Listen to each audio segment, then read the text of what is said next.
खत्म करें। और ये भी एक चांस है कि मैंने आपसे कांटेक्ट करके यहाँ बुलाया था अपनी बात करने के लिए, लेकिन ये भी एक सौभाग्य की बात है कि आपके चैनल से हमारा संपर्क हो गया और इस चीज का हम आप लोगों को बहुत शुक्रिया अदा करते हैं। आज की जो राजनीतिक शख्सियत हैं वो नेहरू सुभाष जी इनसे बहुत दूर हैं। उनको नहीं मालूम कि इन्होंने क्या किया देश के लिए और ये लोग क्या सोचते थे कि देश ऐसा हो, भविष्य ऐसा हो देश का।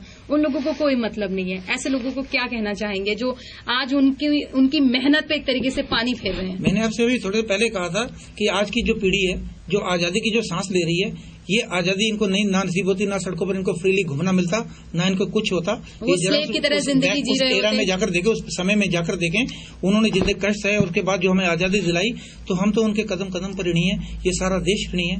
इन्हें इस चीज को याद रखना चाहिए। ये आजादी सस्ते में नहीं मिली है। इसके पीछे हजारों लाखों कुर्बानी की गई। हजारों ने जेल काटी अंडमान काला पानी निकोबार में जाकर, और हजारों ने जो अपने घर परिवार छोड़कर शहीदियां प्राप्त की। ये उंगलियों पर गिनने वाली गिनती। और ये भी क्यों गायब हुए? ये हाउस अरेस्ट में थे जी।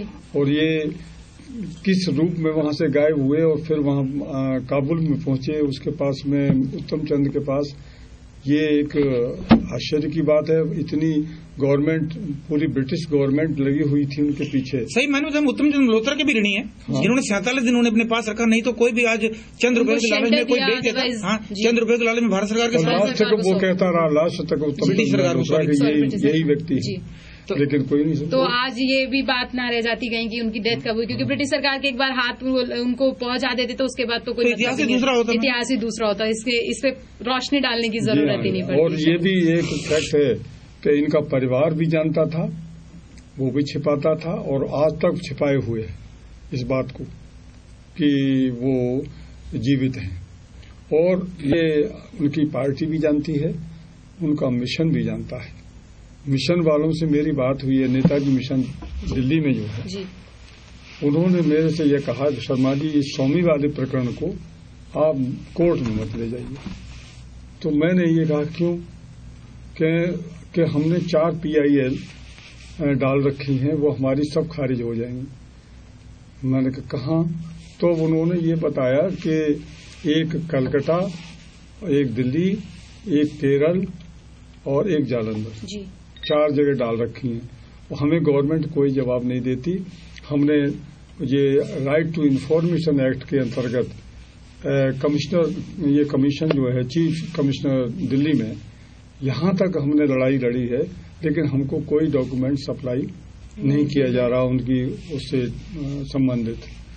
तो उसका जजमेंट भी मेरे पास देहरादून मौजूद है, जिसमें उन्होंने भी इनको 3 महीने का टाइम इस प्रेजेंट गवर्नमेंट को दिया है कि आप जो है 3 महीने के अंदर इस मिशन को ये डॉक्यूमेंट पेश कर दीजिए। क्योंकि इन्होंने कोई कोर्ट में भी जवाब नहीं दिया, न कमीशन में जवाब दिया, न कोई डॉक्यूमेंट दिया। तो एक्स पार्टी करके उन्होंने ये जजमेंट दिया, उसकी कॉपी मेरे पास में।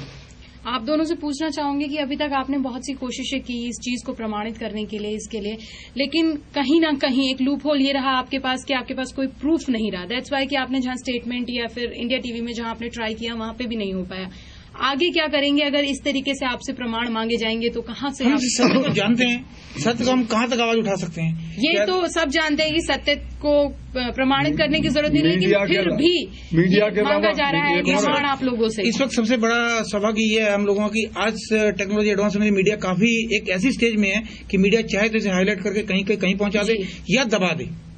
अब ये दबाएगा तो सरकारी दबाव में मीडिया भले ही दबा दे, नहीं तो उठाए तो देश की जनता के सामने इसका प्रश्न, हमने जो प्रश्न उठाए हैं इनका हमें तो इनका उत्तर चाहिए, हमें जवाब दे दिया जाए या फिर आप इसको खारिज कर दीजिए कैसे न कैसे, कोई भी बताए।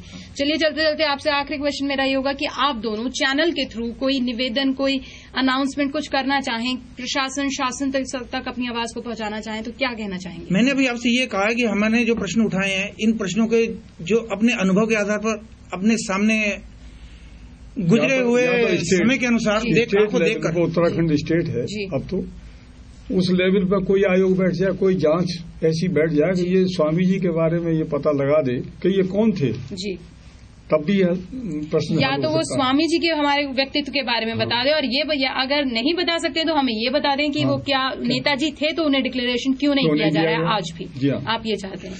जी, हम ये चाहते हैं कि इन प्रश्नों का जवाब देकर सरकार सामने लाए तो अपने आप ही ये भेद अपने आप ही खुल जाएगा। इसमें किसी छुपाव की आवश्यकता ही नहीं है। जो हमने प्रश्न रखे हैं सामने, क्योंकि जो हमने अपनी आंखों देखा और जो जाना और जो सुना वो उसको हमने देश की जनता के सामने रख दिया। देश की जनता खुद ही ये निर्णय ले ले कि हम क्या गलत कह रहे हैं या सच कह रहे हैं। आप स्वतंत्र हैं निर्णय लेने के लिए। चलिए, अजमेर सिंह जी और ओपी शर्मा जी, आप स्टूडियो में आए, आपने सुभाष जी के विषय में भी बहुत सी जानकारी दी। ईश्वर से प्रार्थना करेंगे कि जो आपने ये मुहिम छेड़ी है कि आपकी ये मुहिम कामयाब हो और सुभाष जी को उनका वो सम्मान मिल सके। आप यहाँ आए, आपका बहुत बहुत धन्यवाद। तो ये थे हमारे साथ अजमेर सिंह जी और ओपी शर्मा जी, जो चाहते हैं कि सुभाष जी को उनका वो सम्मान प्राप्त हो। अगले हफ्ते आपसे फिर मुलाकात होगी इसी कार्यक्रम में। तब तक के लिए मुझे दीजिए अनुमति। नमस्कार।